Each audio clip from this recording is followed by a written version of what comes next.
क्या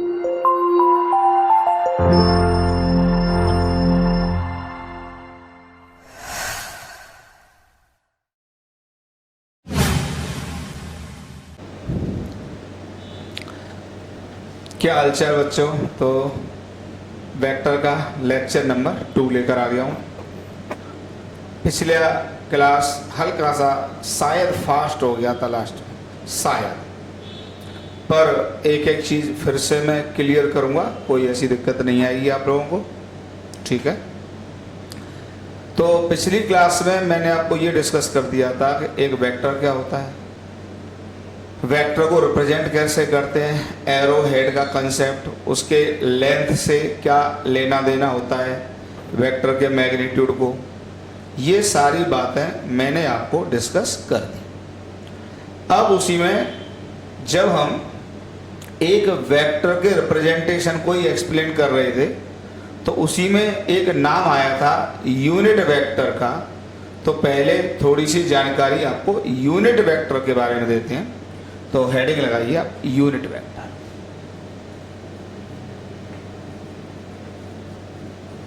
unit vector सबसे पहले अगर कोई फिजिकल क्वांटिटी ये है और अगर ये वेक्टर है तो ऐसे रिप्रेजेंट होता है, तो इसको लिखते हैं वेक्टर ए।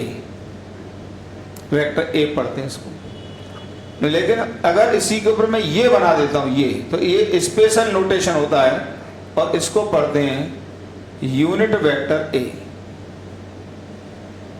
बहुत क्लियर हो गया। तो ये रिप्रेजेंटेशन होता है, एरो लगा देते हैं किसी वेक्टर क्वांटिटी के ऊपर तो वेक्टर ए, और अगर ये कैप लगा देते हैं, इसके दो नाम होते हैं, या तो इसको कैप बोलो या इसको सर्कमफ्लेक्स भी बोलते हैं। सर्कमफ्लेक्स बेसिकली है साइन है इसका, पर ज्यादातर बुक्स में और ज्यादातर पढ़ाने वाले इसको कैप ही बोलते हैं। इवन मैं भी कैप बोलूंगा। एक तो छोटा होता है कैप बोलना, सर्कमफ्लेक्स बोलेंगे तो काफी बड़ा हो जाएगा, तो कैप बोलेंगे। जैसे ए कैप, इसको क्या पढ़ेंगे, इसको पढ़ेंगे ए कैप। जैसे मैंने लिखा पी का ये, तो इसको क्या लिखेंगे, पी कैप। ये हम इसको रीड करते हैं, ठीक है। इसकी रीडिंग होती है इस तरीके से। तो यूनिट वेक्टर आप कोई भी ले लो, जनरल मान लो ए कैप ले लिया हमने। इसको पढ़ते कैसे हैं आपको क्लियर हो गया। यूनिट वेक्टर हटा दो, लिख लो, स्क्रीनशॉट लो। तो यूनिट वेक्टर इस तरीके से लिखा जाता है। अब देखिएगा, ये कोई भी वेक्टर था, ए वेक्टर, तो इसके अंदर दो बातें छुपी हुई है, मैग्नीट्यूड एंड डायरेक्शन। इसके अंदर मैग्नीट्यूड भी छुपा हुआ है एंड डायरेक्शन भी छुपा हुआ है। फिर मैंने आपको पिछली क्लास में सिखा दिया था, अगर ये लिखना है और डायरेक्शन अलग करना है, मैग्नीट्यूड अलग करना है, दूध का दूध पानी का पानी, तो मैग्नीट्यूड को कैसे लिखते हैं, ये लिखो या तो ये लिखो और ऐसे लिख देते हैं, या इसी को लिखने का तरीका बताया था, ए वेक्टर बराबर ये लिखो। केवल ऐसे भी लिखा जाता है मैग्नीट्यूड, मतलब ना ये ना ये ना ये, केवल ये लिख दो। सिंपली इसको स्केलर बोल देते हैं, स्केलर और magnitude of the vector, scalar या मैग्नीट्यूड ऑफ द वेक्टर लिखो। एक मिनट,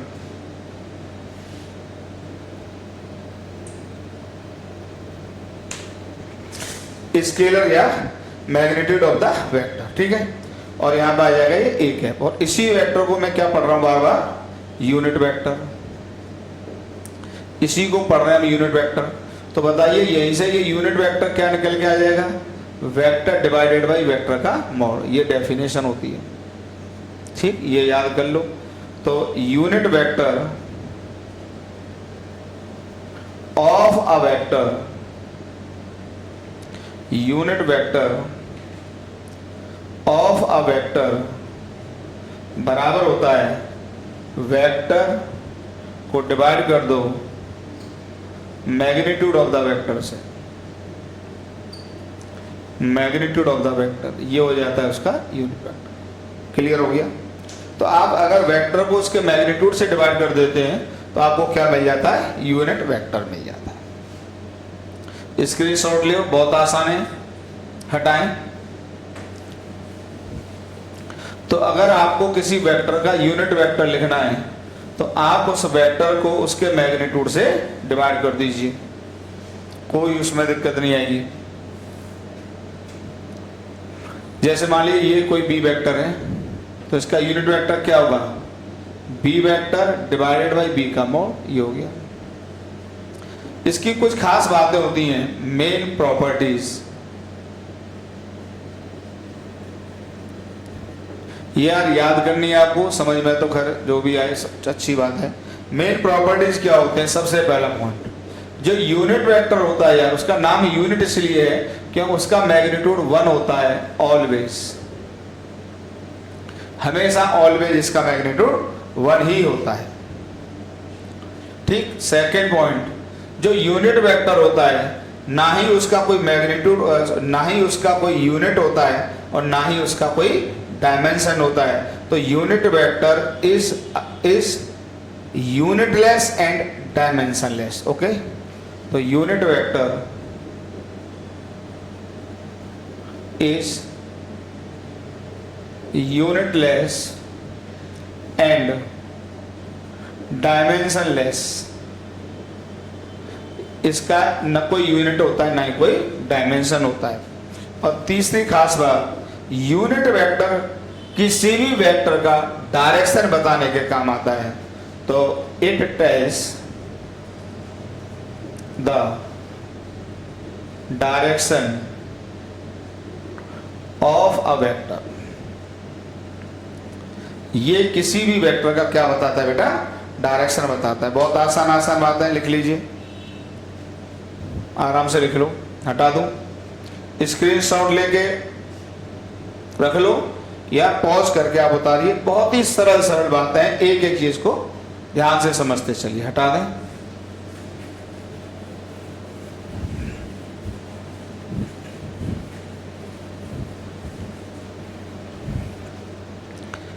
जैसे मान लीजिए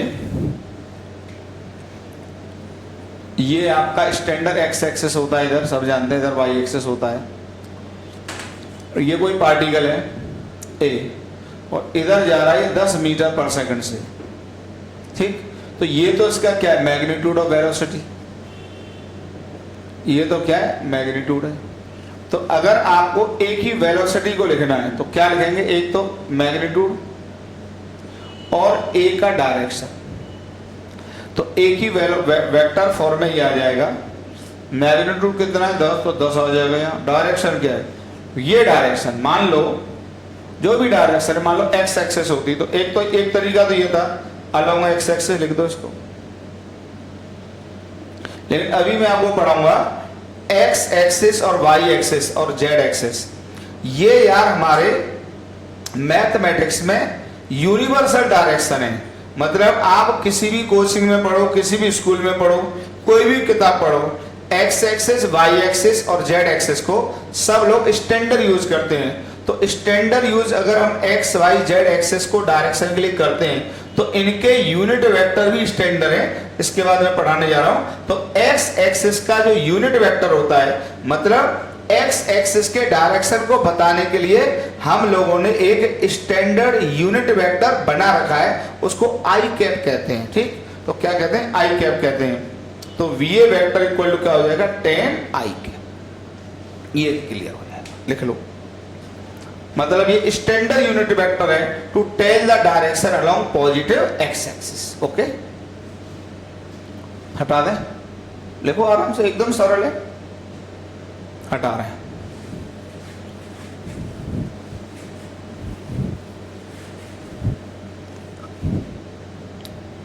अब इसी में आता है, इन्हीं को मैं पढ़ाने जा रहा हूं, स्टैंडर्ड यूनिट वेक्टर्स और orthogonal unit vectors. Standard unit vectors और ऑर्थोगोनल। ऑर्थोगोनल असल में जो ऑर्थोगोनल शब्द होता है उसका मतलब होता है परपेंडिकुलर। ऑर्थोगोनल का मतलब परपेंडिकुलर। परपेंडिकुलर का मतलब होता है जिन दो चीजों के बीच में एंगल 90 डिग्री बने या π/2 बने, उसको ऑर्थोगोनल या परपेंडिकुलर कहते हैं। ओके, तो देखिए स्टैंडर्ड यूनिट वेक्टर हमारे क्या हैं, ये I cap, J cap and के कैप। ये ऐसी को क्या कह सकते हो, माइनस आई, जो ये चलो, ये आई कैप क्या है इसको, ये I cap to tell the direction along positive X axis. बहुत आसान है, अगर किसी भी वेक्टर का डायरेक्शन पॉजिटिव एक्स एक्सिस में बताना है तो आई कैप, और अगर माइनस आई कैप कर देंगे तो क्या होता है, यह आ जाता है to tell the direction along negative X axis. अगर नेगेटिव एक्स एक्सिस में डायरेक्शन बताना है तो माइनस आई कैप लेते हैं। इसी तरीके से प्लस जे कैप क्या है, to tell the direction along positive Y axis. इसी तरीके से जो माइनस जे हो जाता है ये to tell the direction along negative Y axis, तो यहां पर केवल नेगेटिव वाई एक्सिस आप लिख दीजिए। इसी तरीके से आ जाता है तीसरा प्लस के कैप और एक माइनस के कैप। तो प्लस के कैप क्या बताएगा, direction along the positive Z axis, और माइनस के कैप क्या बताएगा, direction along the negative Z axis. तो ये आ जाता है टू टेल द डायरेक्शन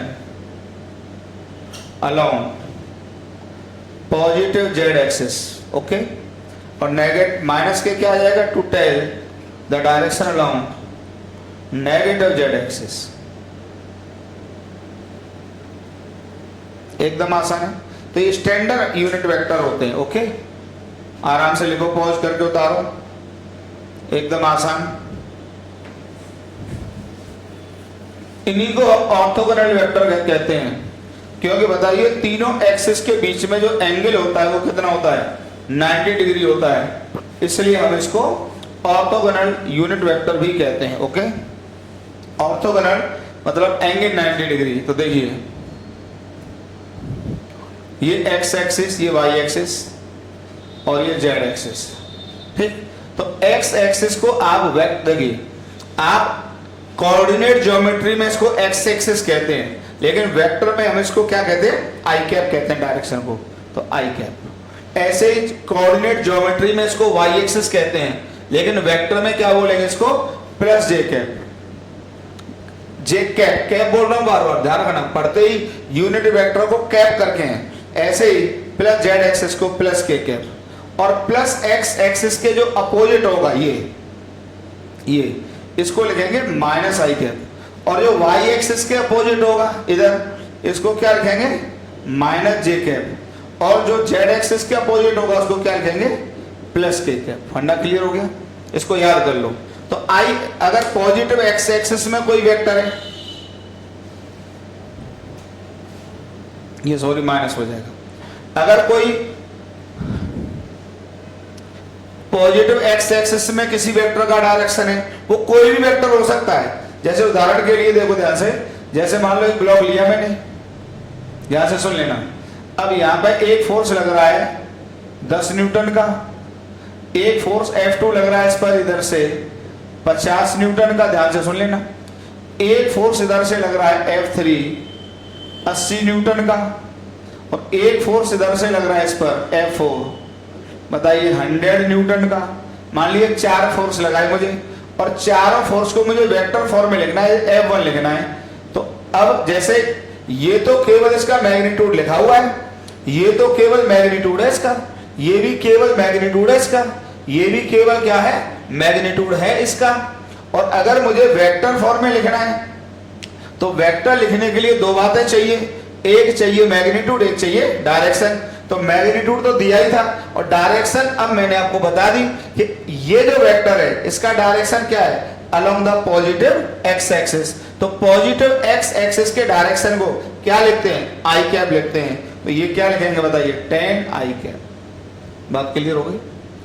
इसी तरीके से अगर मान लीजिए मुझे F2 लिखना है और वेक्टर लिखना है, तो फिर से वही वाली बात, वेक्टर लिखने के लिए दो बातें चाहिए, एक चाहिए मैग्नीट्यूड और एक चाहिए डायरेक्शन। तो मैग्नीट्यूड तो दिया था कि भाई 50 न्यूटन का फोर्स है जो ऊपर की तरफ लग रहा है। अब ऊपर की तरफ लग रहा है तो ये डायरेक्शन हो गई ना वेक्टर की, और ऊपर की तरफ मतलब पॉजिटिव वाई एक्सेस, और पॉजिटिव वाई एक्सेस मतलब प्लस जे कैप। तो ये जो डायरेक्शन आ मैग्नीट्यूड आ जाएगा 50 और डायरेक्शन आ जाएगा प्लस जे कैप। इसी तरीके से फिर ये आ जाएगा F3 जरा देखिए, वो मैग्नीट्यूड तो 80 न्यूटन है लेकिन नीचे की तरफ है। नीचे की तरफ मतलब अगर डायग्राम से देखोगे तो पॉजिटिव वाई एक्सिस के अपोजिट है, तो इसको माइनस जे कैप कहते हैं। तो ये लिखा जाएगा 80 और माइनस जे कैप। एक बात ध्यान रखना, कभी भी वेक्टर का मैग्नीट्यूड नेगेटिव नहीं हो सकता, वो हमेशा क्वांटिटी पॉजिटिव होती है। वेक्टर में नेगेटिव पॉजिटिव अपने डायरेक्शन से आता है। जैसे ये देखो, ये भी पॉजिटिव ये भी पॉजिटिव, लेकिन इसका डायरेक्शन पॉजिटिव है, इसका डायरेक्शन नेगेटिव है। बड़ा बेहतरीन पॉइंट है। मतलब बच्चा 11th 12th कर जाता है, उसको ये नहीं पता होता है कि वेक्टर क्वांटिटी में क्या पॉजिटिव होता है क्या नेगेटिव होता है। वेक्टर किस वजह से पॉजिटिव नेगेटिव होता है? अपने डायरेक्शन की वजह से। वेक्टर का मैग्नीट्यूड हमेशा पॉजिटिव होता है, हमेशा। ये बड़ा क्रूशियल पॉइंट है, यहां पे लिख देता हूं मैं, बड़ा क्रूशियल पॉइंट है, 5 स्टार पॉइंट, 5 स्टार पॉइंट है। क्या लिख देता हूं? द मैग्नीट्यूड, बहुत अच्छा पॉइंट है, the magnitude of a vector is always positive, हमेशा पॉजिटिव होता है। समझ में आ गई बात? तो अब आप कहेंगे क्या सर वेक्टर नेगेटिव होता नहीं? बिल्कुल होता है, वेक्टर नेगेटिव और पॉजिटिव दोनों होते हैं, लेकिन किस वजह से? अपने डायरेक्शन की वजह से। द वेक्टर लिख देता हूं, a vector may be positive और negative due to its direction. तो एक वेक्टर पॉजिटिव नेगेटिव अपने डायरेक्शन की वजह से होता है। लिख लो, बड़ा बेहतरीन पॉइंट है। मतलब वेक्टर का जो मैग्नीट्यूड होता है वो कभी भी नेगेटिव नहीं हो सकता, कभी भी नेगेटिव नहीं हो सकता। वेक्टर नेगेटिव पॉजिटिव अपने डायरेक्शन से होता है। हटाएं इसको, लिखिए इसको,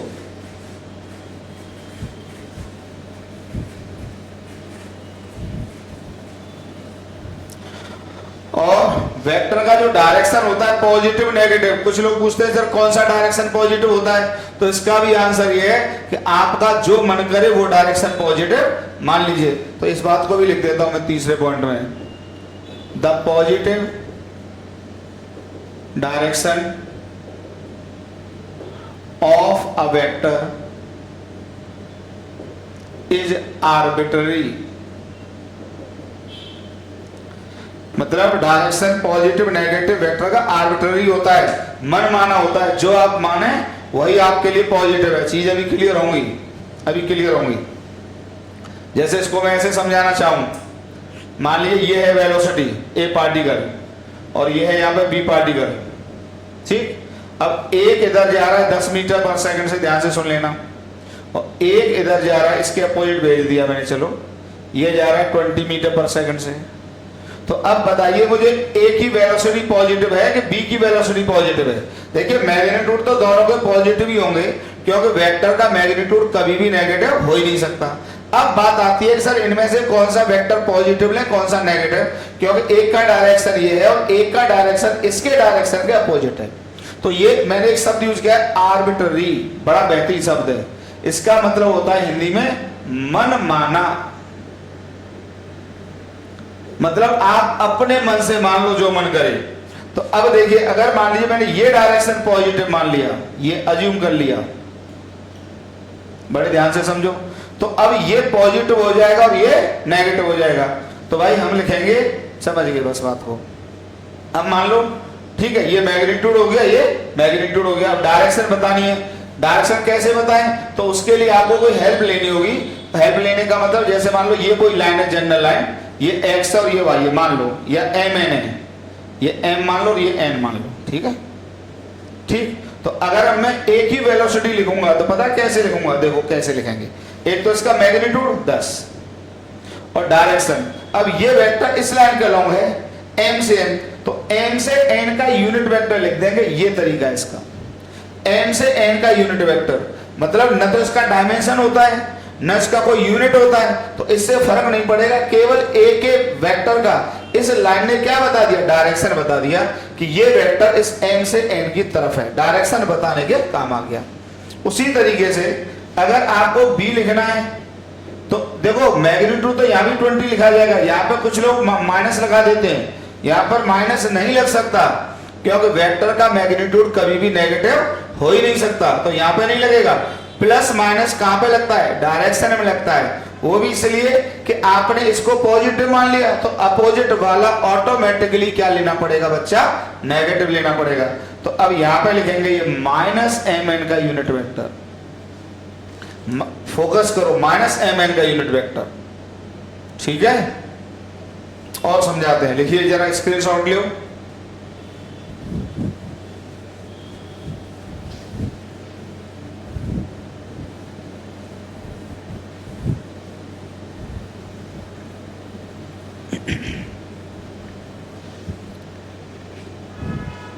जरा कुछ चीज स्टैंडर्ड देख लो, जब कुछ नया लिखा करो तो हैश बना लिया करो, मैं क्लास में भी ऐसे ही पढ़ाता हूं हैश बनाकर। ये मान लीजिए एक्स एक्सिस, ये मान लीजिए वाई एक्सिस, ये मान लीजिए जेड एक्सिस। अब अगर स्टैंडर्ड बात करें तो ये होता है प्लस आई कैप, ये होता है प्लस जे कैप, और ये होता है प्लस के कैप। अब मान लीजिए इसमें ये पार्टिकल है ए और ये इधर मूव कर रहा है 20 मीटर पर सेकंड से, एक पार्टिकल बी है ये इधर मूव कर रहा है 10 मीटर पर सेकंड से। अब मुझे ए और बी की वेलोसिटी लिखनी है, तो बताइए क्या लिखेंगे, ए की वेलोसिटी। अब एक तो मैग्नीट्यूड, अब मैग्नीट्यूड तो हमेशा पॉजिटिव होता है, जो है वो रहेगा यहाँ पे कितना है 20, तो मैग्नीट्यूड क्या लिखा जाएगा 20। अब इसका डायरेक्शन लिखा जाएगा, डायरेक्शन देखो इधर प्लस आई है, ये स्टैंडर्ड होता है इसलिए इसमें हम नहीं चलाते अपनी, तो इसके अपोजिट है तो यह क्या लिखा जाएगा माइनस आई कैप। ऐसे ही अगर मुझे b की वेलोसिटी लिखनी है तो मैग्नीट्यूड कितना आ जाएगा 10 और डायरेक्शन क्या है इसका प्लस जे कैप। ओके, इस तरह से इसका डायरेक्शन आ जाता है, इस तरह से इसका डायरेक्शन आ जाता है।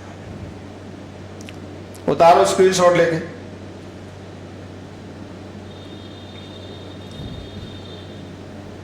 हटाएं, चलो।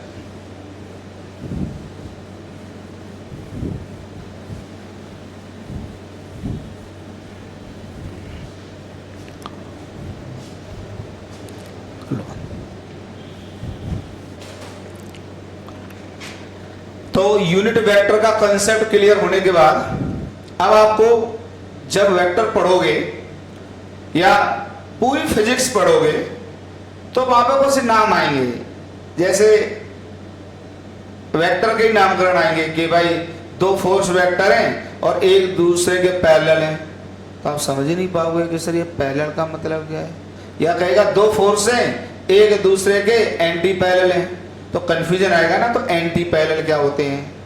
कहेगा दो फोर्स हैं और को इनिशियल है, दो फोर्स हैं को टर्मिनस है, ये सब बात आएंगी। तो कुल मिला के ये 7-8 मैंने नाम लिखे हैं, एक एक करके समझाता हूं। ये आपको एक तरह से ये मान लो कि वेक्टर चैप्टर पढ़ते समय इतने टर्म या इतने तरह के वेक्टर के नाम आपको अच्छे से क्लियर होने चाहिए। तो मैंने हेडिंग लगाई है different type of vectors, different type of vectors. Okay, तो सबसे पहले मैंने लिखा इक्वल वेक्टर्स, फिर लिखा अपोजिट वेक्टर्स।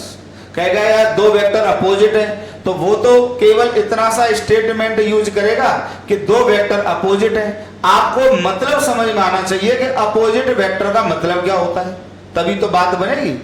जैसे फिर लिखा मैंने पैरेलल वेक्टर, तो वो तो इतनी सी बात बोलेगा कि भाई दो वेक्टर पैरेलल है, पर आपको तो पता होना चाहिए कि पैरेलल वेक्टर अगर उसने बोला है तो इस बात का मतलब क्या है। इसी तरीके से एंटी पैरेलल का मतलब पता होना चाहिए, फिक्स्ड वेक्टर क्या होता है पता होना चाहिए, फ्री वेक्टर क्या होता है पता होना चाहिए, को इनिशियल वेक्टर क्या होता है पता होना चाहिए, को टर्मिनस वेक्टर्स क्या होते हैं पता होना चाहिए, पोलर वेक्टर्स क्या होते हैं पता होना चाहिए, एक्सियल वेक्टर क्या होते हैं पता होना चाहिए, कोप्लेनर वेक्टर्स क्या होते हैं पता होना चाहिए। तो 2-3 सारे एक एक करके हम आपको पढ़ाना स्टार्ट करते हैं कि कौन किस वेक्टर की क्या प्रॉपर्टीज है सब सरल, एक बार में समझोगे। ठीक, कुछ भी कठिन नहीं होता है फिजिक्स में। तो मैं इक्वल वेक्टर से आपको बताना शुरू करता हूं। पहले 3 समझा देता हूं आपको, ठीक है ब्रदर। 4 समझा देता हूं, पहले एक और लिख लेता हूं यहां पे, चौथे को एंटी पैरेलल। ठीक, अब जैसे हमने पहला आपको समझाया इक्वल वेक्टर्स।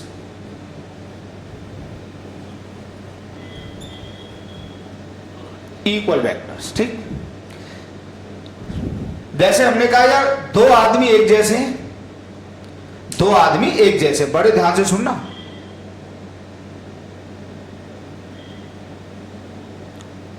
तो 2 बच्चों से पूछा कि भाई 2 आदमी एक जैसे, इस बात का मतलब बताओ। तो आंसर वो अपने हिसाब से देंगे। हो सकता है 2 आदमी एक जैसे हैं, हो सकता है उन पर पैसे बराबर हो, तो 2 आदमी पैसे में एक जैसे हैं। किसी ने हो सकता है ये सोचा हो कि 2 आदमी एक जैसे हैं, वजन में सेम है, ये अलग बात हो गई। किसी ने सोचा कि 2 आदमी एक जैसे हैं, हो सकता है उनकी लंबाई सेम हो। 2 आदमी एक जैसे हैं, हो सकता है उनका व्यवहार दुनिया के लिए एक जैसा हो। 2 आदमी एक जैसे हैं, हो सकता है वो दिखने में एक जैसे हो, जुड़वा हो, ट्विंस हो। तो वही वाली बात है कि 2 इक्वल वेक्टर मतलब 2 वेक्टर एक जैसे। तो इक्वल वेक्टर का मतलब क्या हो गया, पहले तो 2 वेक्टर्स, या हिंदी में लिख देता हूं 2 वेक्टर एक जैसे, 2 वेक्टर एक जैसे। तो इसका मतलब होता है कि अगर 2 वेक्टर एक जैसे हैं, तो यार अब हम कह रहे हैं कि 2 आदमी एक जैसे हैं, तो उन पर तो पता नहीं कितनी चीजें हो सकता है, पैसा सेम हो, हाइट सेम हो, चेहरा सेम, दौड़ते सेम हो, बहुत सारी बातें। लेकिन वेक्टर पर तो है ही 2 बातें, मैग्नीट्यूड एंड डायरेक्शन। तो अगर 2 एक जैसे वेक्टर हैं, तो आप दोनों को कह दो कि यार उनके मैग्नीट्यूड भी सेम है और उनके डायरेक्शन भी सेम है। बहुत आसान है भाई। वेक्टर के बाद बहुत सारे चीजें हैं, कहां 2 ही बातें तो हैं, एक मैग्नीट्यूड एक डायरेक्शन। तो जैसे ही किसी ने कहा कि 2 वेक्टर एक जैसे हैं, तो इसका एक ही मतलब है कि दोनों के डायरेक्शन एक हैं और दोनों के मैग्नीट्यूड एक हैं। तो बहुत आसान है, लिखता हूं इक्वल वेक्टर्स, इसका मतलब होगा vectors having same magnitude, vectors having same magnitude and same direction. Vectors having same magnitude and same direction. Vectors having same magnitude and same direction. हटाएं। जैसे उदाहरण के लिए आराम से समझो, x एक्सिस y एक्सिस। अब मान लो यहां पे तो ये इंसेक्ट है, ये जा रहा है 10 मीटर पर सेकंड से, और यहां पर एक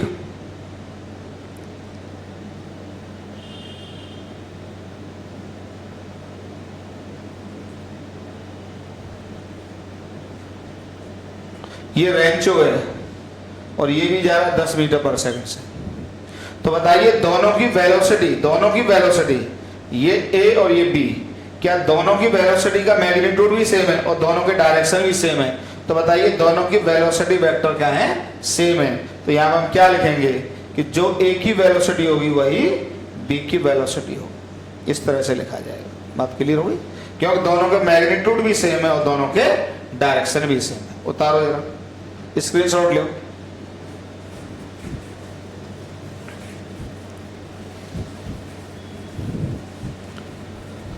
अगर इसको इक्वेशन में लिखते हैं तो a वेक्टर बराबर b वेक्टर, इस बात का मतलब क्या होता है कि a का मैग्नीट्यूड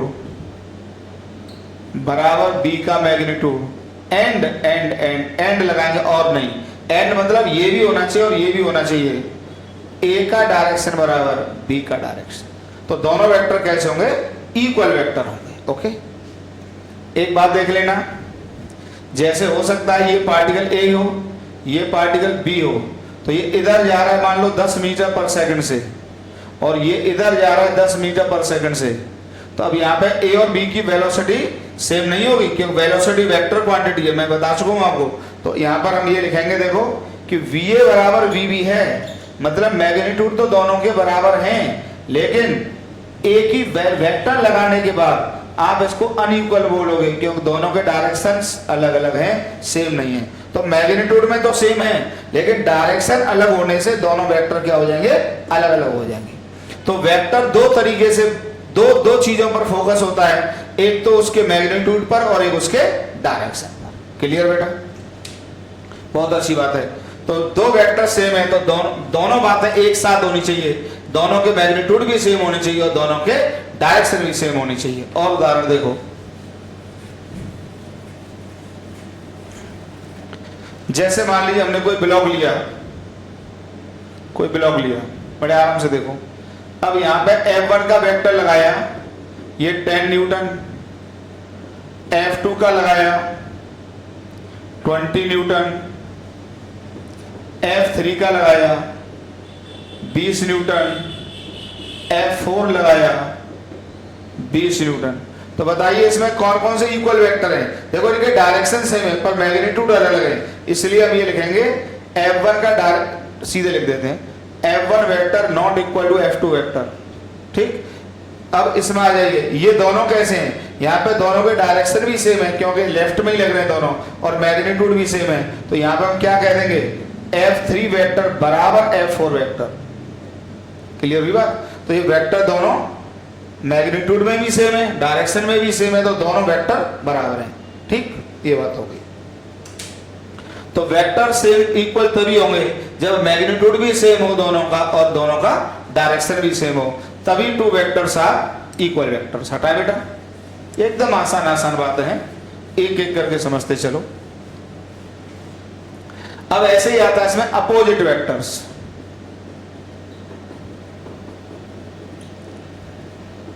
अपोजिट वेक्टर्स यहां पर क्या है, मैग्नीट्यूड तो दोनों का सेम होगा, लेकिन डायरेक्शन एक दूसरे के अपोजिट होगा। तो here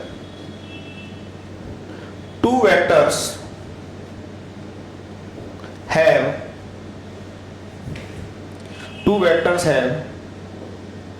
same magnitude but opposite direction. बड़ा यूज होता है इसका क्वेश्चंस में। दोनों के मैग्नीट्यूड सेम होंगे लेकिन दोनों के डायरेक्शन अपोजिट होंगे। तो देखो कैसे, जैसे ये ए वेक्टर है, अब मान लो इसका मैग्नीट्यूड है 10 यूनिट मान लो, ठीक, और एक बी वेक्टर है, ये बी वेक्टर है, ये भी 10 यूनिट। तो क्या ये एक दूसरे का अपोजिट है? बिल्कुल है, क्योंकि मैग्नीट्यूड दोनों के सेम है लेकिन डायरेक्शन एक का इधर और एक का उधर, डायरेक्शन दोनों के अपोजिट है। तो यहां पे हम कहेंगे ए वेक्टर इक्वल टू, इसको लिखते हैं फिर माइनस बी वेक्टर, माइनस लगा देते हैं अपोजिट वेक्टर होने के लिए। तो इसको आप कैसे लिख सकते हैं बताइए, ए का मैग्नीट्यूड और ए का डायरेक्शन। यहां पे क्या लिख सकते हैं, बी का मैग्नीट्यूड और बी का डायरेक्शन। अब एक बात बताइए, जब मैग्नीट्यूड दोनों के बराबर है तो ये तो इससे कैंसिल हो जाएगा, पहले बता चुका हूं। और मैग्नीट्यूड कभी भी नेगेटिव वैल्यू लेता नहीं है, तो नेगेटिव किसका होता है? डायरेक्शन का। तो यहां से आपको एक बात क्लियर हो गई कि ए का डायरेक्शन इक्वल टू बी का डायरेक्शन। बड़ी बेहतरीन बात हो गई। तो अपोजिट वेक्टर में दोनों वेक्टर का डायरेक्शन एक दूसरे के क्या होता है? अपोजिट होता है। तो इसलिए क्या कहलाते हैं? अपोजिट वेक्टर्स कहलाते हैं। एग्जाम्पल देता हूं जरा नेचर से उठा के, हटाइए, लिखिए आराम से, स्क्रीनशॉट लो।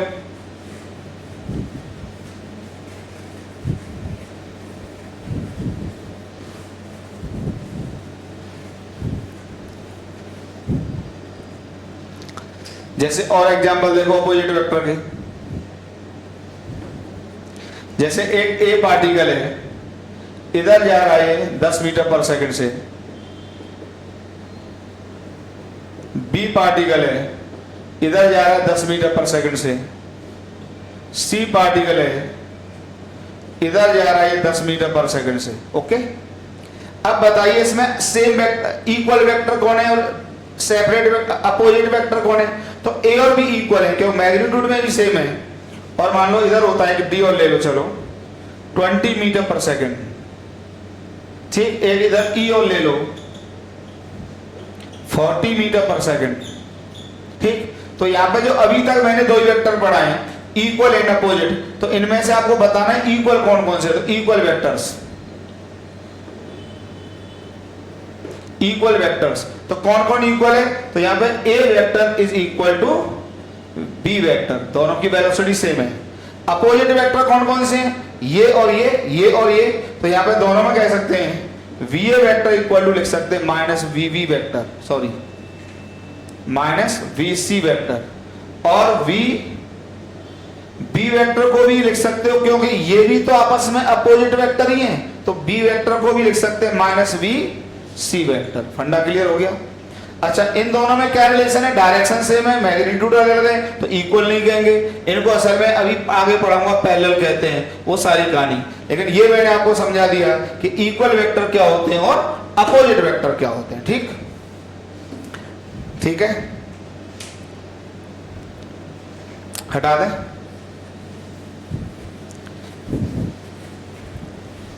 जैसे काफी चीजें ऐसी यूज होती हैं, जैसे ये ए वेक्टर है और कई बार हमें इसका अपोजिट फाइंड आउट करना होता है, अपोजिट, ये क्वेश्चन में आएगा, तो ये लिख नहीं रहा है कि फाइंड इट्स अपोजिट, सीधे सीधे देख लो। तो अगर इसका अपोजिट बनाना है तो जितनी इसकी लेंथ है, मान लो ये 10 मीटर है, मान लो जो भी है 10 मीटर, तो आप एक वेक्टर इसी लाइन के पैरेलल रिप्रेजेंट करो, उसका मैग्नीट्यूड 10 मीटर रखो, लेकिन डायरेक्शन इससे पलटा दो केवल। तो ये जो बी वेक्टर है, इन दोनों में क्या रिलेशन है, दोनों के मैग्नीट्यूड सेम है, डायरेक्शन एक दूसरे के अपोजिट है, तो B vector equal to minus A vector, और इसी को क्या कहते हैं, B vector is opposite vector of A vector. बात क्लियर हो गई। तो B vector is opposite vector of A, या A vector is opposite of B vector, कैसे भी कह लो, बात एक ही है। बी को ए का अपोजिट को या ए को बी का अपोजिट को, बात एक ही है इन दोनों में। क्लियर हो गई बात। तो what is equal vector and what is opposite vector, I think very clear, ठीक। अब इसको समझाता हूं, parallel vector and anti parallel vector, ठीक, इसको समझाता हूं।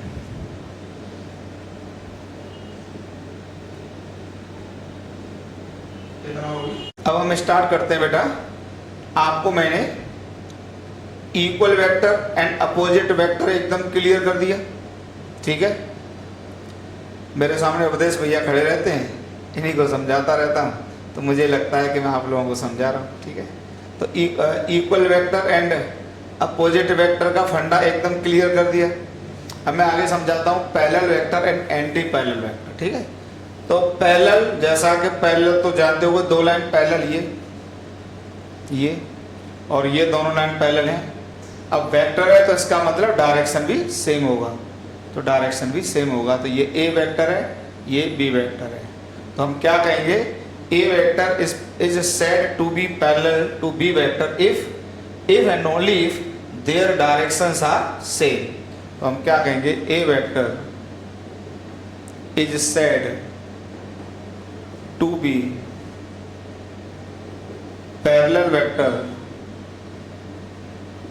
Vector to B vector if I double F लगा, इफ एंड ओनली इफ, ठीक, if and only if A vector का direction equal to B vector का डायरेक्शन।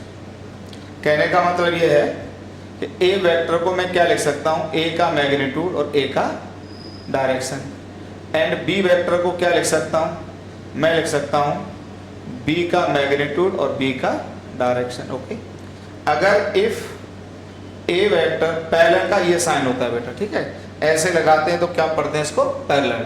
तो A is parallel to B vector, इसका मतलब ए का डायरेक्शन बराबर B का डायरेक्शन। हाँ, यहाँ पे नो कंडीशन, मतलब मैग्नीट्यूड पर कोई कंडीशन नहीं होती है, दोनों के मैग्नीट्यूड बराबर भी हो सकते हैं या दोनों के मैग्नीट्यूड अलग अलग भी हो सकते हैं। कंडीशन केवल पैरेलल होने की किसके ऊपर है, डायरेक्शन के ऊपर, मैग्नीट्यूड पर कोई कंडीशन नहीं है। No condition on magnitude, no condition on magnitude, ठीक है बेटा। एग्जाम्पल लेना चाहो तो एग्जाम्पल एक साधारण सा ले लो। जैसे मान लीजिए ब्लॉक है, अब इस पे एक फोर्स लग रहा है F1 10 न्यूटन का लग रहा है, और एक F2 लग रहा है 15 न्यूटन का।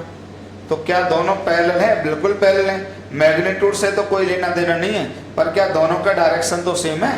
तो मैं कह सकता हूं यहां पर F1 वेक्टर इज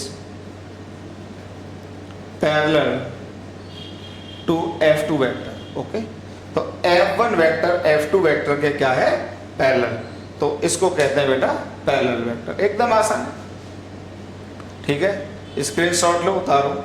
तो पैरेलल का मतलब दोनों के डायरेक्शन से, मैग्नीट्यूड पर कोई कंडीशन नहीं। अगर नेचर से एग्जांपल उठाना चाह रहे हो तो मान लीजिए आप कानपुर से दिल्ली जा रहे हैं, तो उसी रोड पर आप गाड़ी से जा रहे हैं, उसी रोड पर आपका मित्र मोटरसाइकिल से जा रहा है, तो दोनों की वेलोसिटी का मैग्नीट्यूड भले ही अलग अलग है लेकिन डायरेक्शन सेम है। तो हम कहेंगे दोनों की वेलोसिटी बराबर नहीं है, इक्वल नहीं है, लेकिन दोनों की वेलोसिटी का डायरेक्शन सेम है। मतलब दोनों की वेलोसिटी वेक्टर एक दूसरे के क्या है? पैरेलल। ठीक है बेटा, वो एग्जांपल ले लो नेचर से, हटा दें। ऐसे एंटी पैरेलल इसका उल्टा हो जाता है। एंटी पैरेलल में क्या है कि डायरेक्शन एक दूसरे के अपोजिट होंगे। फिर से यहां पे कोई कंडीशन मैग्नीट्यूड पे नहीं होगी। एंटी पैरेलल में क्या हो जाएगा? Anti parallel vectors. Anti parallel में क्या होगा? जैसे ये वेक्टर एक इधर है और एक वेक्टर इधर है, ठीक। तो ये दोनों वेक्टर एंटी पैरेलल है क्योंकि डायरेक्शन अपोजिट है। तो ए वेक्टर को वही उसी तरीके से ए का मैग्नीट्यूड और ए का डायरेक्शन, बी वेक्टर को लिखेंगे बी का मैग्नीट्यूड और बी का डायरेक्शन। तो if A vector and B vector are anti parallel to each other, anti parallel to each other, then ठीक ए का डायरेक्शन बी के डायरेक्शन के अपोजिट होगा। और डायरेक्शन जब मैं एक वेक्टर का दूसरे वेक्टर के अपोजिट कहता हूं तो एक माइनस साइन लगा लेता हूं, इसमें कोई डाउट की बात ही नहीं है। और फिर से वही बात कि मैग्नीट्यूड के ऊपर कोई कंडीशन नहीं, no condition on magnitude. Magnitude पे कोई कंडीशन नहीं, मतलब मैग्नीट्यूड बराबर भी हो सकते हैं और अलग अलग भी हो सकते हैं, ठीक। एक एग्जाम्पल उठा के देता हूं, उतारो जल्दी, स्क्रीनशॉट लो, आसान है, हटा दो। एक एग्जाम्पल देता हूं, जैसे ये इंसेक्ट है, अगर इधर मान लो ये 10 मीटर पर सेकंड से जा रहा है, दूसरा इंसेक्ट है इधर ये 20 मीटर पर सेकंड से जा रहा है, ये इंसेक्ट है इधर ये 15 मीटर पर सेकंड से जा रहा है, ये इंसेक्ट है इधर ये 20 मीटर पर सेकंड से जा रहा है, ठीक। फिर एक इंसेक्ट है मान लो इधर ये 10 मीटर पर सेकंड से जा रहा है, इसको मैंने ए कह दिया, इसको मैंने बी कह दिया, इसको मैंने सी कह दिया, इसको डी कह दिया, इसको ई कह दिया। अब बताइए अभी तक जो पढ़ाया है कौन अपोजिट वेक्टर है, कौन इक्वल वेक्टर है और कौन आपके पैरेलल वेक्टर्स हैं और कौन एंटी पैरेलल वेक्टर्स हैं। तो देखो यहां पर कुछ बच्चों को कंफ्यूजन आता है, अपोजिट वेक्टर और एंटी पैरेलल वेक्टर में केवल मैग्नीट्यूड का फर्क होता है। जैसे मैं आपको बता दूं ये वेक्टर और ये वेक्टर देखिए डायरेक्शन में अपोजिट है तो एंटी पैरेलल है, पर ये यहां पर अपोजिट नहीं है, क्योंकि अगर मैग्नीट्यूड भी सेम होता तो फिर ये क्या हो जाते, अपोजिट भी हो जाते। पर यहां पे दूसरा देखो ये वेक्टर और ये वेक्टर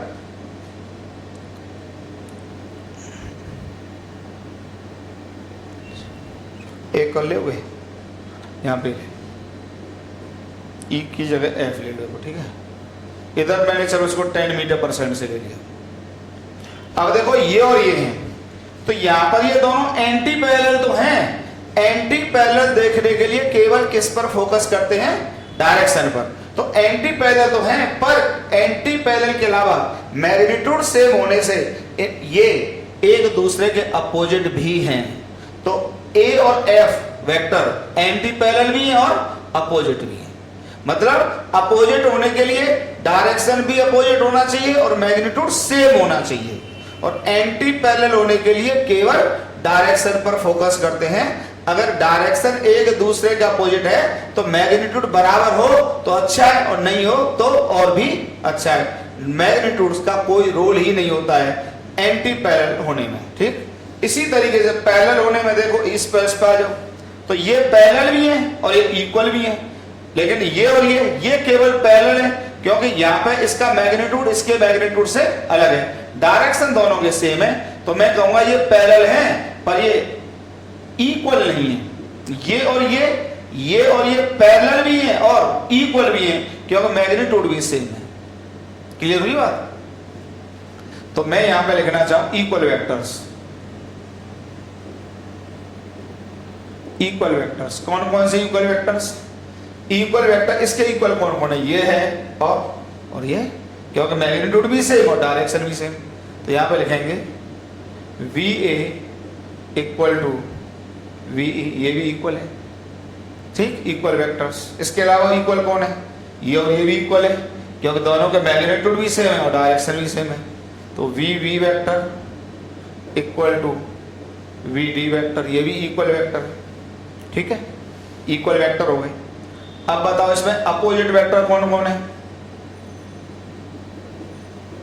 अपोजिट वेक्टर्स, अपोजिट के लिए क्या है? मैग्नीट्यूड सेम होना चाहिए और डायरेक्शन अपोजिट होना चाहिए। अब देखो, इसको देखो और इसका कोई अपोजिट है इधर? कोई अपोजिट नहीं है, क्यों? डायरेक्शन तो इधर ही होगी। इसको देखो, इसका अपोजिट है कोई? डायरेक्शन उधर होनी चाहिए। इसका भी कोई अपोजिट नहीं है क्योंकि इधर 20 का मैग्नीट्यूड है, इधर किसी का मैग्नीट्यूड 20 है ही नहीं है। इसको देखो जरा, ये और ये अपोजिट है, बिल्कुल सही, और ये भी अपोजिट है, ठीक, ये और ये अपोजिट है और ये अपोजिट है। तो अपोजिट वेक्टर्स में कौन कौन है? V A vector and V M vector. दूसरा सेट कौन सा है? V A vector and V E vector. ये क्या है? Opposite vectors. क्लियर हुआ? आराम से लिख लो। इक्वल वेक्टर हो गए, अपोजिट हो गए। अब यहां पे लिखता हूं मैं एंटी पैरेलल, ऊपर लिख देता हूं। एंटी पैरेलल कौन है? या पैरेलल लिख लो पहले।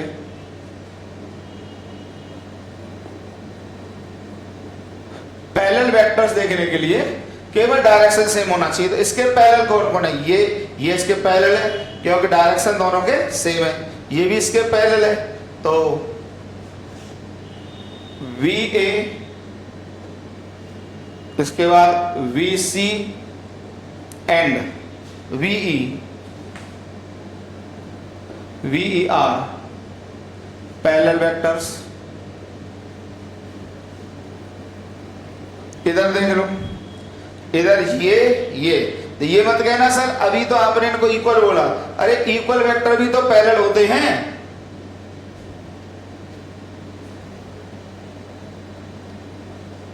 वी ए एंड भी सही तो है।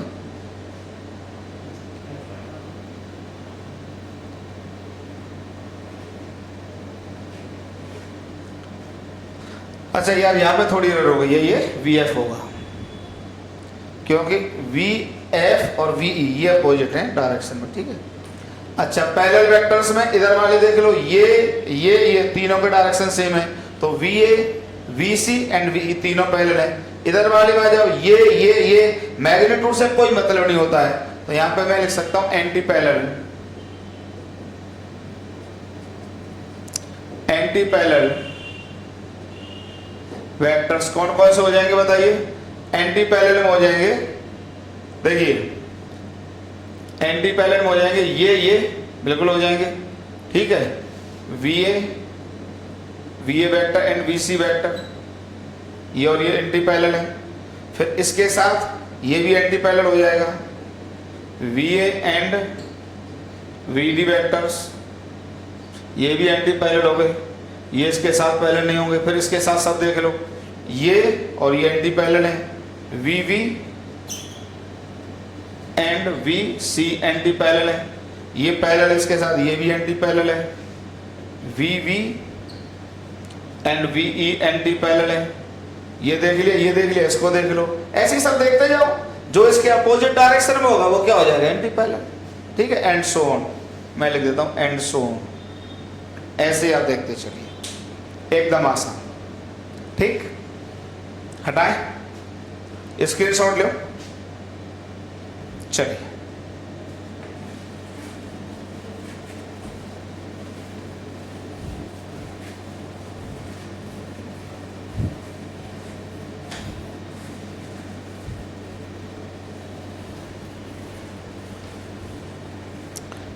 फिर हम देखते हैं बेटा को इनिशियल वेक्टर्स एंड को टर्मिनस वेक्टर्स।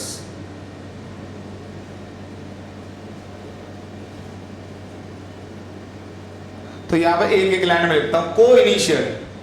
इनिशियल तो जानते हो कि जहां से शुरुआत होती है, तो ये सब वेक्टर क्या करते हैं, दीज वेक्टर्स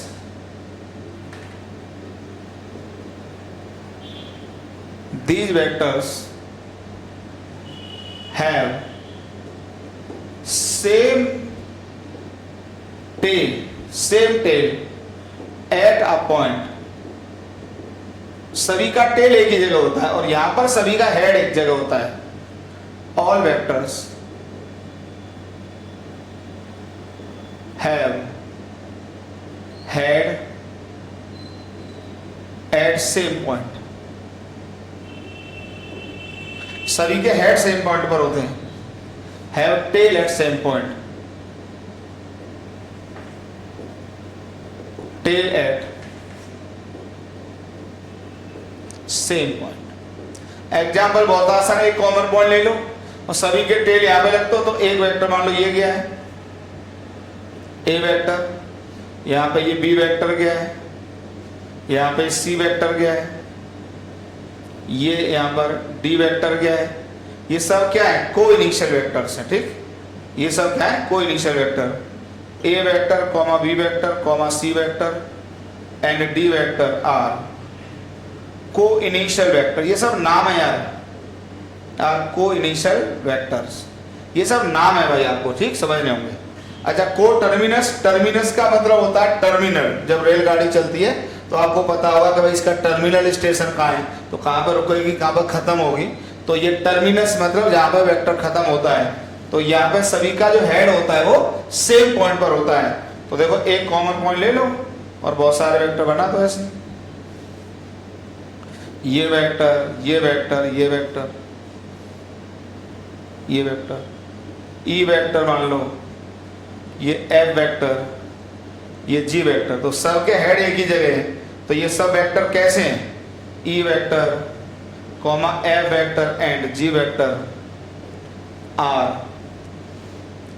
को टर्मिनस वेक्टर्स।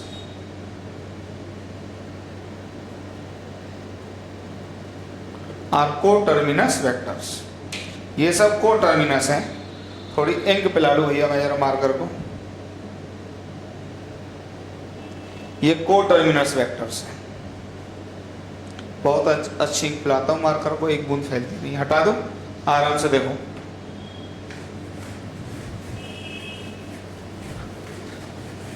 जैसे जब दो गाड़ियां टकराती हैं तो दोनों गाड़ियों के वेलोसिटी वेक्टर बताइए, को इनिशियल होते हैं कि को टर्मिनस। तो को टर्मिनस क्यों, उस पॉइंट पे आके टकराए, दोनों के हेड एक जगह आ गए। ठीक, जब आप घर से आप और आपके भाई अलग अलग स्कूल में जाते हैं तो वो घर उसका इनिशियल पॉइंट हो गया, तो दोनों के वेक्टर कैसे, को इनिशियल। ये नेचर से एग्जांपल है। ठीक,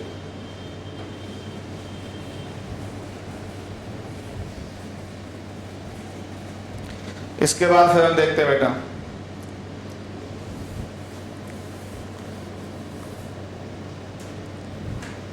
फिक्स्ड वेक्टर। ये थोड़ा सा अच्छा पॉइंट है, fixed vector and free vector.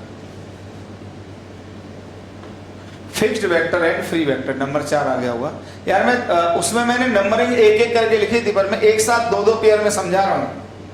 ठीक, अब देखिए फ्री वेक्टर क्या होता है। फ्री वेक्टर का मतलब होता है जिस वेक्टर को आप कहीं भी रख लो कोई फर्क नहीं पड़ता है। बहुत बढ़िया उदाहरण दे रहा हूं, ठीक। और तो पहले फ्री वेक्टर लिख देता हूं। Free vector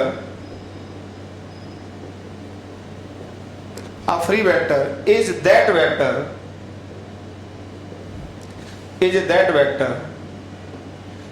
vector whose initial point or tail is not fixed। सब समझाता हूं, इज नॉट फिक्स्ड। एग्जाम्पल देखिए मैं क्या कर रहा हूं, free vector is that vector whose initial point और टेल इज नॉट फिक्स्ड। जैसे मान लीजिए a particle moving along a straight line,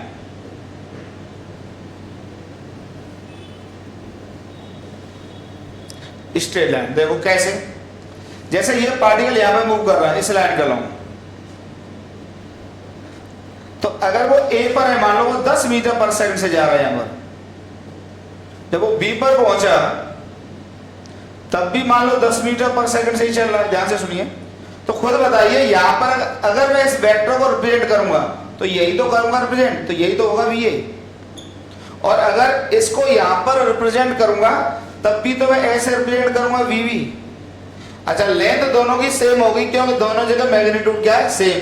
तो क्या बताइए, न तो बदला डायरेक्शन, तो ये वेलोसिटी वेक्टर एक फ्री वेक्टर है भाई। इस लाइन के अलॉन्ग ये पार्टिकल चलता चला जाएगा, आप कहीं भी वेक्टर को रिप्रेजेंट कर लो वेक्टर शिफ्ट होता ही चला जाएगा। तो ये क्या वेक्टर है, फ्री वेक्टर है। ये कैसा वेक्टर है, फ्री वेक्टर है। तो ये बहुत बढ़िया एग्जांपल होता है फ्री वेक्टर का। अच्छा, जितने भी वेक्टर हम अभी आगे आपको पढ़ाएंगे, एडिशन, सब्ट्रैक्शन और जो भी डॉट प्रोडक्ट, क्रॉस प्रोडक्ट, सब हम ऑपरेशन जितने भी मैथमेटिक्स आपको वेक्टर में सिखाएंगे सब फ्री वेक्टर के ऊपर सिखाते हैं। तो एक बहुत बढ़िया बात ये आ गई कि फ्री वेक्टर को आप एक तरह से इस लाइन के अलॉन्ग ट्रांसलेट कर सकते हैं या इसके पैरेलल। बड़ी दमदार बात आ रही है। Free vector can be shifted in space parallel to its line of action और along the line of action. Line of action में इसी को बोलता हूं जिस लाइन के अलॉन्ग ये वेक्टर लगा हुआ है। तो बड़ा गोल्डन पॉइंट आ गया। तो अब फ्री, ये 2 स्टार पॉइंट लिख लो। अब free vector can be translated along the line of action of the vector,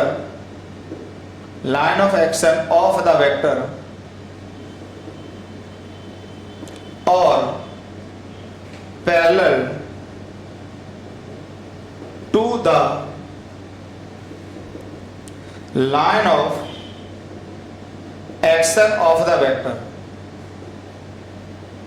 उस लाइन के अलॉन्ग, या जैसे ये वेक्टर है, ये मान लो 10 न्यूटन का एक फोर्स है, ठीक है। अब आप इसको कहीं भी खिसका सकते हो। अगर फ्री वेक्टर है तो आप यहां पर रख दो 10 न्यूटन, आप इसको यहां पर रख दो। जैसे यहां पर ए वेक्टर है, यहां पर बी वेक्टर है, और आप यहां पर रख दो इसको। हाँ, बस क्या मत बदल देना, इसका डायरेक्शन मत बदल देना, क्यों? अगर आपने रोटेट कर दिया तो क्या बदल जाएगा, डायरेक्शन। भाई मैग्नीट्यूड तो तभी बदलेगा जब आप उसकी वैल्यू बदलोगे, लेकिन डायरेक्शन तो घुमाने भर से भी तो चेंज हो जाता है।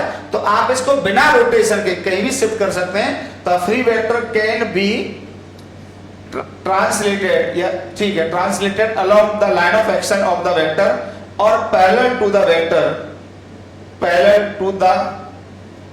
और parallel to line of action of the vector और parallel to the line of action of the vector. Clear हो गई बात? तो एक फ्री वेक्टर को जिस लाइन के अलॉन्ग वेक्टर लग रहा है उसके पैरेलल या अलॉन्ग कहीं भी शिफ्ट किया जा सकता है। और फिर मैं एक बार बात रिपीट कर दूं, जितने भी मैं ऑपरेशन पढ़ाऊंगा वेक्टर ऑपरेशन आएगा कि वेक्टर को जोड़ा कैसे जाता है, वेक्टर को घटाया कैसे जाता है, ये सब बातें हम आपको कहां पर पढ़ाएंगे, फ्री वेक्टर के लिए पढ़ाएंगे, फ्री वेक्टर के लिए पढ़ाएंगे। बहुत अच्छा पॉइंट है, जरा लिख लो इसको, लिखिए, हटा रहा हूं। ये बहुत बढ़िया एग्जांपल है जो कि एकदम समझ में आ जाता है। पार्टिकल इस लाइन के अलॉन्ग जा रहा है, उसकी वेलोसिटी वेक्टर कैसा वेक्टर है, फ्री वेक्टर है। हटा दे,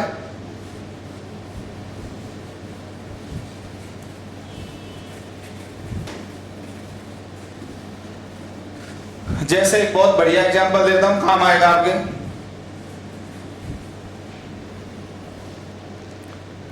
बहुत ध्यान से सुनना। जैसे मान लीजिए ये एक वेक्टर है, ये ए वेक्टर है, और यहां पे ये मान लो 30 डिग्री का एंगल बना रहा है, और यहां पे बी वेक्टर है, ये तो 90 यहां से बना ही रहा है, और मान लीजिए एक सी वेक्टर है, ये यहां से मान लो 60 डिग्री का एंगल बना रहा है, ठीक है।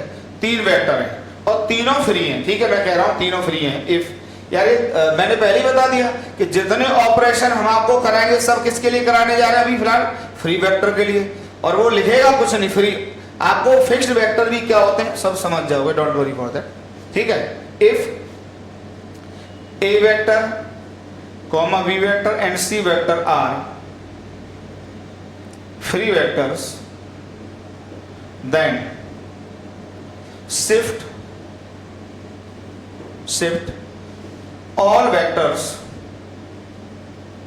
then shift all vectors at the origin such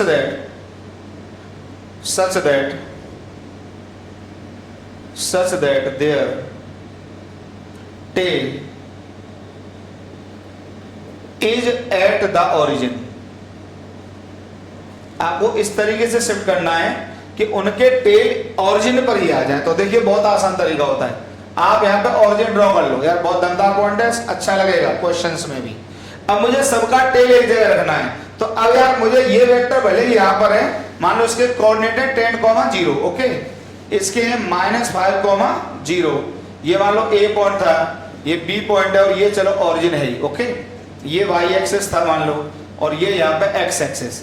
अब मुझे सबके तीनों के तीनों वेक्टर को ओरिजिन पर शिफ्ट करना है, पर सबके हेड ओरिजिन पर नहीं रखने हैं, सबके टेल ओरिजिन पर रखने हैं। तो आप इस वेक्टर को बिना रोटेट किए हुए, आप इस वेक्टर को प्लीज, आप इस वेक्टर को देखो, ये है, आप एज इट इज उठा ले जाओ। देखो ये पैरेलल है, कुछ नहीं बदला मैंने, ये पैरेलल पैरेलल पैरेलल पैरेलल।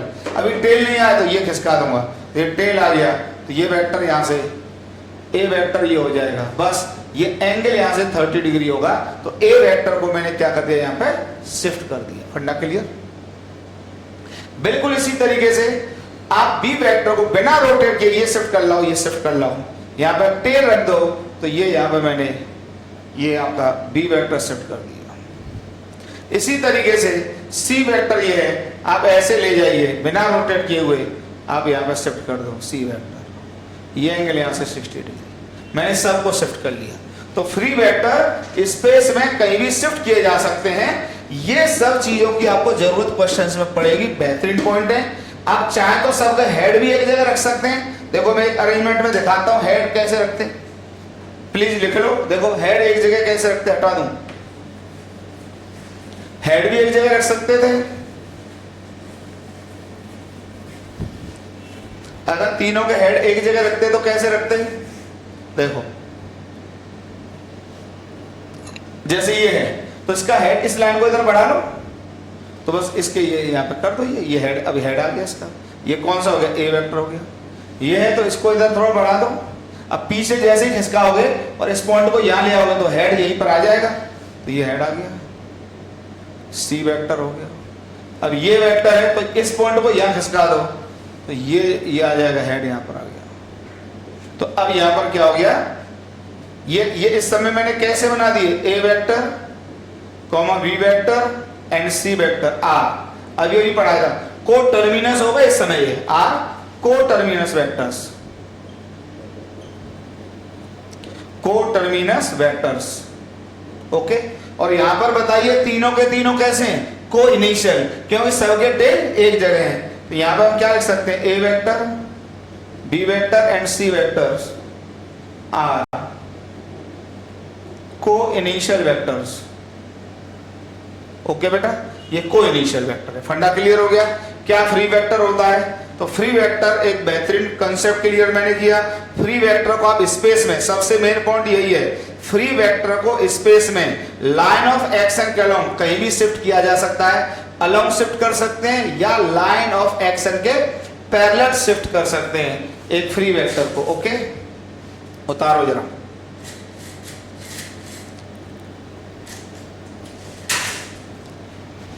हटा दें, चलिए हटा दें। अब समझाते हैं जरा कंसेप्ट फिक्स्ड वेक्टर का।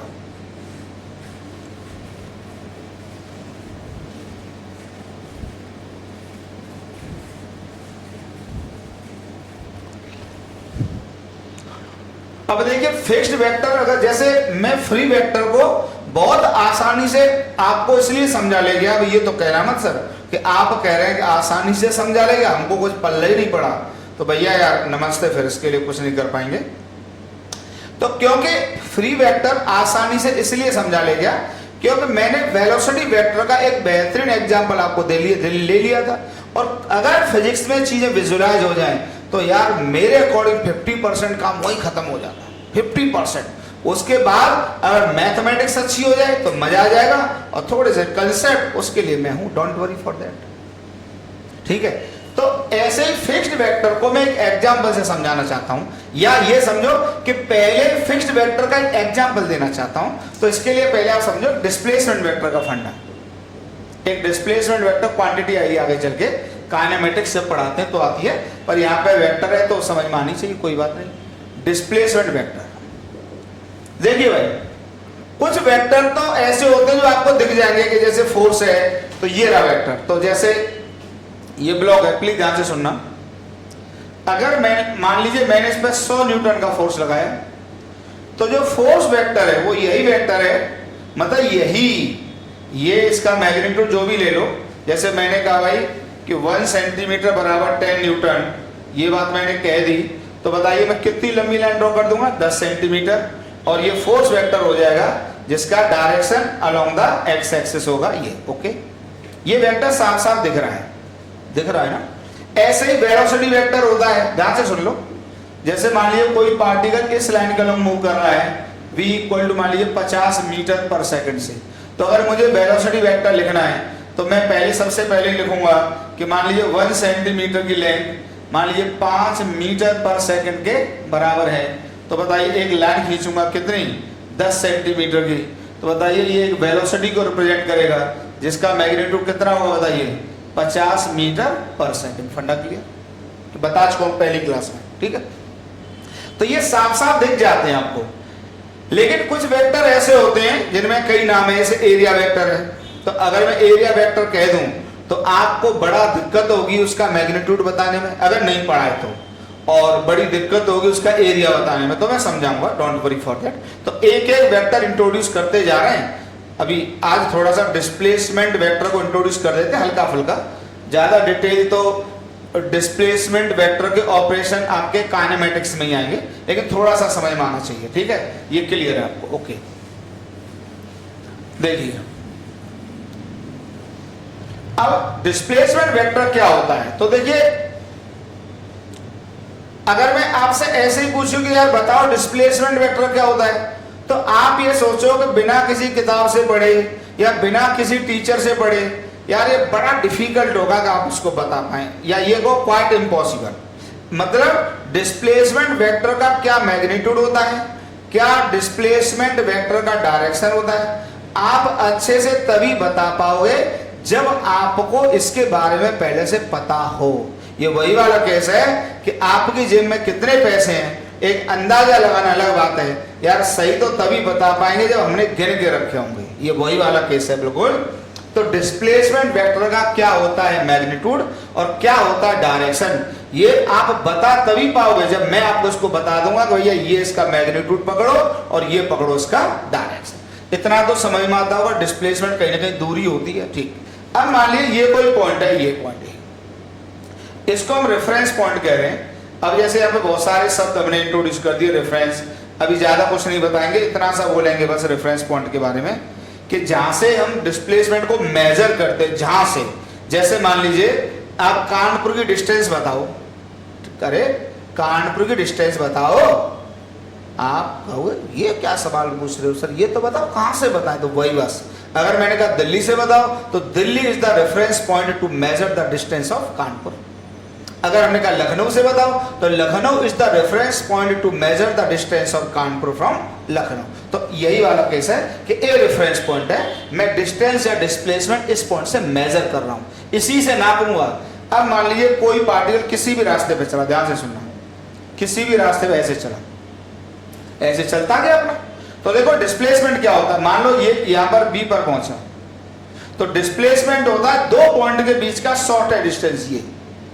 तो ये जो वेक्टर है ये डिस्प्लेसमेंट है, ध्यान रखना ये डिस्प्लेसमेंट नहीं है यार। अभी मैं डिस्टेंस डिस्प्लेसमेंट पढ़ा नहीं रहा हूं, पर फिक्स्ड वेक्टर समझाना है तो मुझे डिस्प्लेसमेंट को समझाना ही होगा, इसलिए मजबूरी है। तो दिस है डिस्प्लेसमेंट वेक्टर।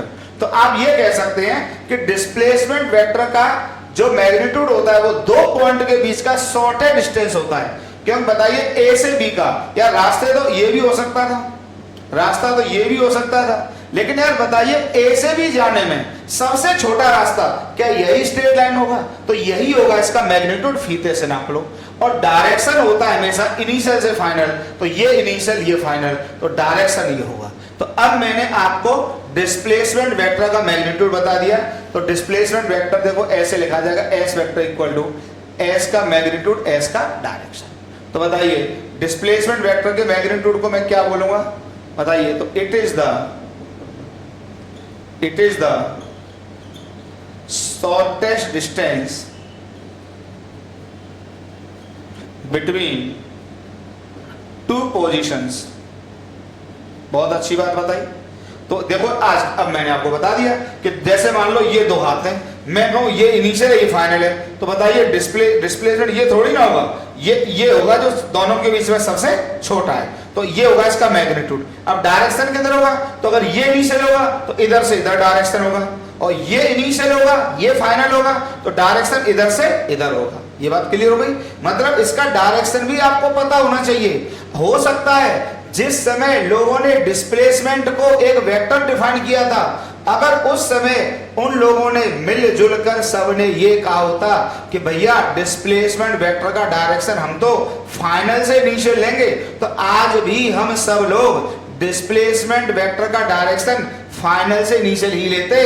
पर हमारे पूर्वजों ने, हमारे दिग्गजों ने, साइंटिस्टों ने, जिनका हम सम्मान करते हैं, जिनकी वजह से आज हम तुम्हें पढ़ाने में सक्षम है, ये दुनिया चल रही है, दुनिया में इतनी चीजों का आविष्कार हुआ है, उनका सम्मान में जैसा उन्होंने बोला हम वैसा ही मान लेते हैं। तो उन्होंने कहा कि भाई डिस्प्लेसमेंट वेक्टर का डायरेक्शन आप इनिशियल से फाइनल ही लेंगे, तो हम भी इनिशियल से फाइनल ही आपको बताएंगे और आपको ये मानना पड़ेगा।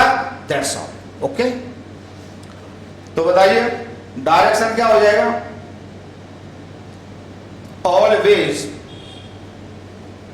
always from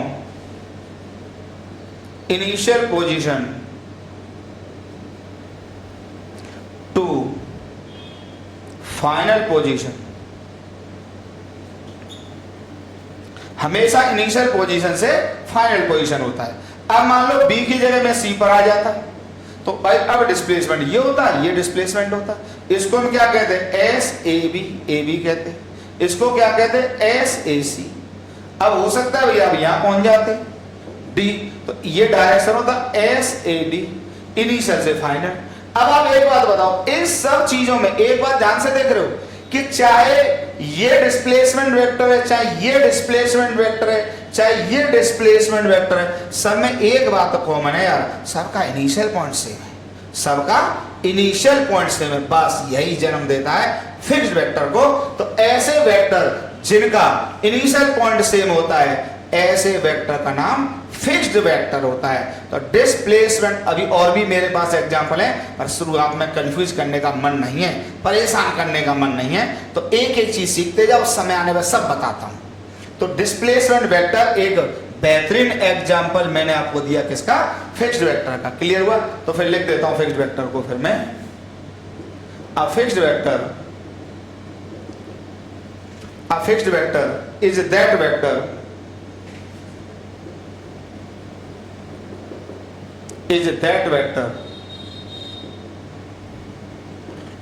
vector whose initial point दिखाई दे रहा होगा, अब दिस भी दिखाई दे रहा है और tail is fixed। क्लियर हुआ? ठीक है। इट इज ऑल्सो कॉल्ड, चलो इतना ठीक है, तो अब आप समझ गए कि ऐसे वेक्टर जिसका टेल फिक्स्ड होता है उसको क्या कहते हैं, फिक्स्ड वेक्टर कहते हैं। तो डिस्प्लेसमेंट वेक्टर एक बेहतरीन एग्जांपल होता है किसका, फिक्स्ड वेक्टर का।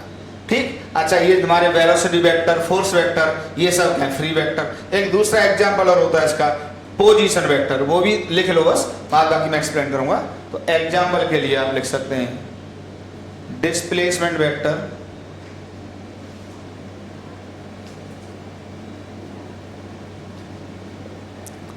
And position vector.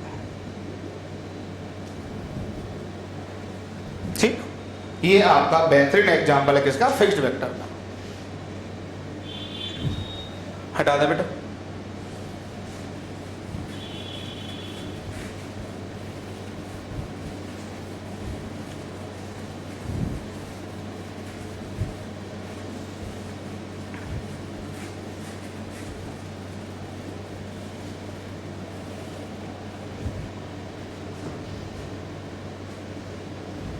तो अभी जैसे जैसे आगे कुछ और वेक्टर्स आएंगे, तो अभी जैसे मुझे आपको एक्सियल वेक्टर मैंने लिखा था वो भी नहीं समझाया है, एक्सियल समझाना है, पोलर समझाना है।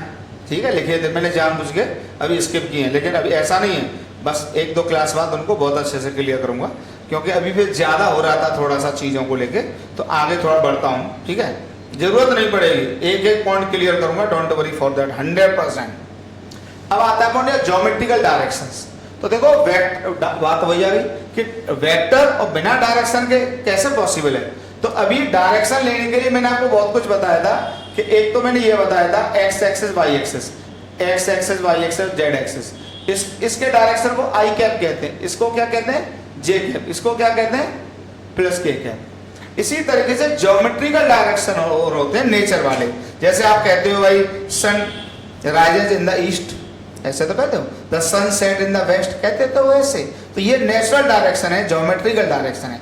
इनका सबसे बढ़िया तरीका क्या है, आप कहीं भी खड़े हो जाओ, कहीं भी यूं खड़े हो जाओ तो ये ईस्ट है, ये क्या ईस्ट, कहीं भी खड़े हो जाओ, ये क्या है वेस्ट, और सिर क्या है नॉर्थ, ऐसे लेना होता है। वैसे सबसे बढ़िया तरीका क्या होता है कि जब आप ईस्ट वेस्ट साउथ नॉर्थ निकाल रहे हो तो हमेशा आपका चेहरा होना चाहिए, हमेशा चेहरा नॉर्थ की तरफ रखो, कहीं नॉर्थ की तरफ, हमेशा किसी भी प्लेस में आपको दिक्कत नहीं होगी।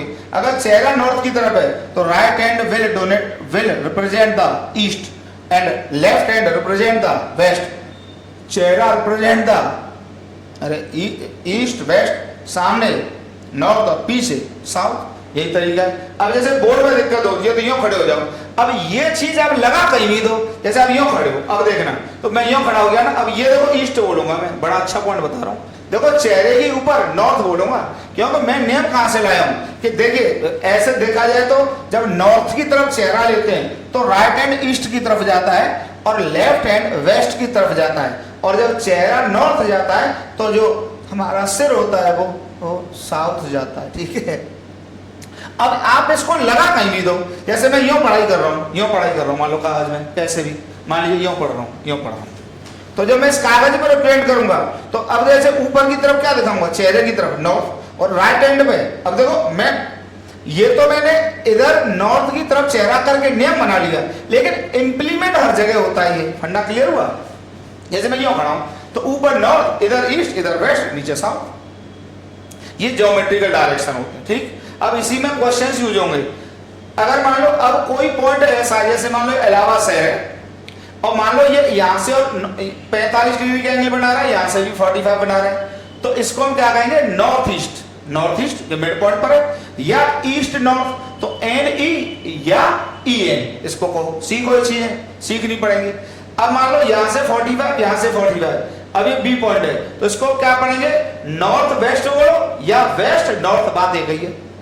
ठीक हो गई बात। ऐसे ही अगर 45 सी है तो वेस्ट साउथ बोलो या साउथ वेस्ट, और अगर यहां से भी ये 45 तो इसको आप डी पॉइंट मान लो दिल्ली है तो ईस्ट साउथ या साउथ ईस्ट, बात एक ही है।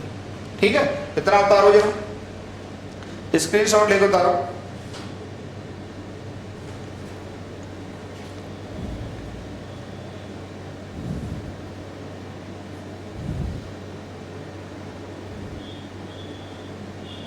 ठीक, हटा था।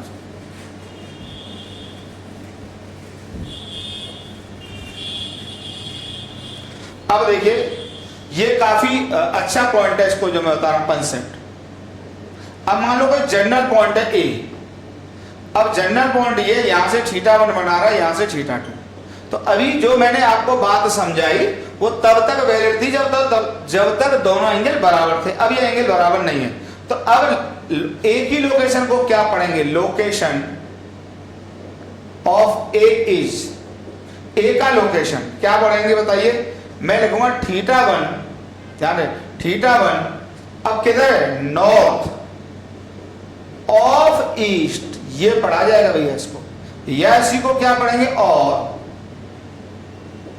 लोकेशन ऑफ ए इज θ2, θ2 किधर है, ईस्ट, किसके में, ऑफ नॉर्थ। क्लियर हो गई बात। अब मैं एक न्यूमेरिकल एग्जांपल लेके समझाता हूं, तारो बहुत अच्छा पॉइंट है ये, पॉइंट क्वेश्चंस में बहुत यूज होता है, इसलिए मैंने कॉन्सेप्ट लिख दिया इसको। ओके, कॉन्सेप्ट लिख दिया मैंने, लिखो जल्दी, हटा रहा हूं।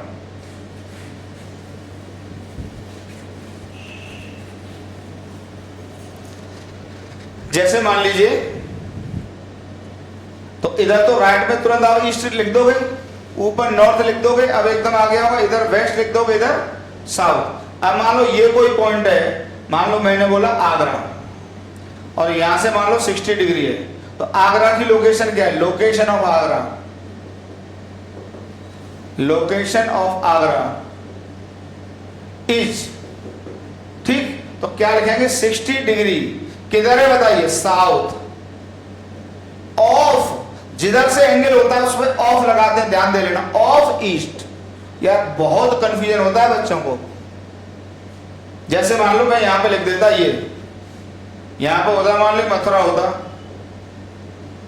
और यहां पे ये 20 डिग्री होता, तो क्या लिखते हैं, मथुरा का location, location of Mathura is 20 degree किधर, साउथ, किसके, ऑफ वेस्ट। फंडा क्लियर।